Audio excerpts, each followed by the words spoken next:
वज़ीर-ए-आज़म बनने से या वज़ीर-ए-आला बनने से भी बहुत पहले आया था और मैं इस सारा इलाका मैंने देखा था। वैसे भी मुझे पहाड़ों का शौक़ है, मुझे गिलगित, स्कर्दू, बल्तिस्तान के साथ दिल से मोहब्बत है और दिली मोहब्बत है। तो जब इलाके से दिली मोहब्बत है तो आपसे क्यों नहीं दिली मोहब्बत होगी?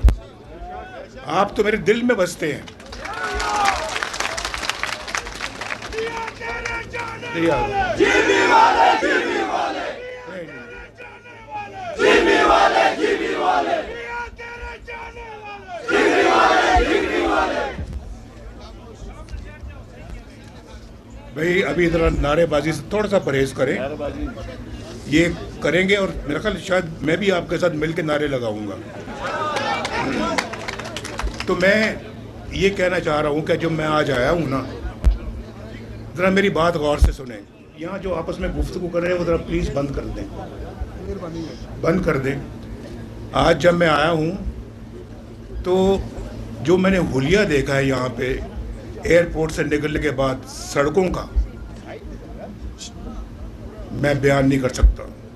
मुझे बहुत तकलीफ़ हुई, बहुत दुख हुआ है कि जिस गिलगित को मैं जानता था वो गिलगित कहाँ है, और जिसको कि मैं बहुत डेवलप करना चाह रहा था, जिस गिलगित बल्तिस्तान को मैं सीने से लगा के रखता था और मैं चाहता था कि यहाँ बेतहाशा तरक्की हो, यहाँ के लोग रोज़गार पे फायज हों, उसकी सड़कों को देखकर आज मुझे बहुत तकलीफ़ हुई। इतने खड्डे हैं, पूछे इनसे रास्ते में, मैंने 3-4 मरतबा इनको कहा है, मैंने कहा ये सड़क तो यार बहुत दुख हो रहा है। एक ज़माने में इतने शौक़ से बनाई थी हमने सड़कें, भाई सिर्फ ये सड़क नहीं बनाई थी, सड़क हमने मानसेरा से शुरू की और थाकोट तक तो बड़ी अच्छी बन गई है, लेकिन वो बननी थी यहाँ गिलगित तक, क्यों नहीं बनी? और गिलगित से आगे उसने जाना था खुंजराब, क्यों नहीं हुआ? मुझे कोई बता सकता है कि क्यों नहीं हुआ? मैं किसी पार्टी के ख़िलाफ़ नहीं बोलना चाहता, मैं पार्टी या हुकूमत के ख़िलाफ़ नहीं बात करना चाहता, लेकिन मेरा दिल चाहता है कि मैं पूछूं उनसे कि आपको इस मुल्क की हुकूमत का मौका मिला, आपने इस इलाके को क्यों इतना इग्नोर किया, नज़रअंदाज किया? आपने तो बहुत सारी चीज़ों को नज़रअंदाज किया है। आज मुझे ये दुख ना होता देखकर इस हालत को जो मैं आज हो रहा है, क्यों आपने इस पर तवज्जो नहीं दी? क्या वजह, आपकी तवज्जो किन चीज़ों पर रही है?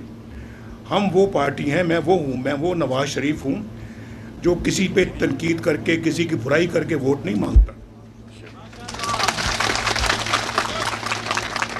हम अपनी कारकर्दगी की बिना पे वोट मांगते हैं।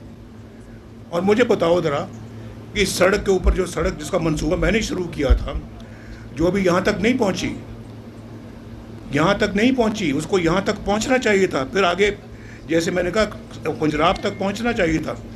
वो सड़क मैंने यहाँ से अल्लाह के फजल करम से स्कर्दू तक पहुँचा दी, और उस पर पता है कितना खर्चा आया? 50 अरब रुपए के लगभग खर्चा आया उस पर। ये गिलगित वालों का, ये बल्तिस्तान वालों का हक है, कोई मेरा एहसान नहीं है आप पे, कोई एहसान नहीं है, ये आपका हक है जो आपको मिलना चाहिए।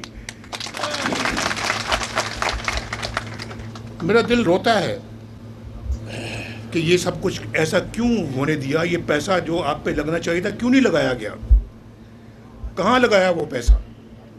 यहाँ अस्पताल बनाए तो हमने बनाए, बिजली के कारखाने लगाए तो हमने लगाए, ये जो हमने पानी पे जो कहते हैं उसको, जो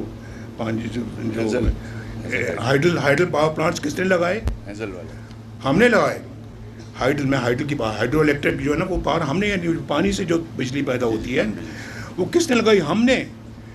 ये जो नलदर का मंसूबा है हमने मुकम्मल किया है, और दूसरे मंसूबे अभी तक मुकम्मल नहीं हुए। और मुझे बताएं किसी और पार्टी का नाम लेके किसी ने यहाँ पे ईंट भी रखी हो? नहीं। किसी मंसूबे की बुनियाद रखी हो? नहीं। कोई सड़क की बुनियाद रखी हो? नहीं। हमने देखे इस्लामाबाद से लेके मानसेरा तक 4 लेन्स वाली, 4 सड़कों वाली हमने एक हाईवे बनाई। वही 4 सड़कों वाली हाईवे यहाँ तक भी आनी चाहिए थी। और यहाँ पे तो मुझे अफसोस होता है कि एयरपोर्ट जो मेरे ज़माने में था आज भी वही है। ना उसको बढ़ाया गया है, ना उसको वसी किया गया है। फ्लाइटें भी वही हैं, कम हो गई। भाई एयरपोर्ट को बड़ा करके यहाँ तो बोइंग जेट्स आने चाहिए थे, जैसे स्कर्दू जाते हैं, लेकिन अभी तक अगर नहीं है तो मुझे बड़ा अफसोस है।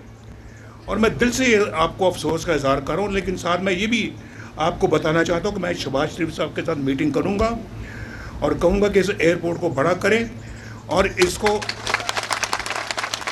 और यहाँ पर भी गुंजाइश पैदा करें कि यहाँ पे जेट लैंड कर सके और जेट टेक ऑफ कर सके।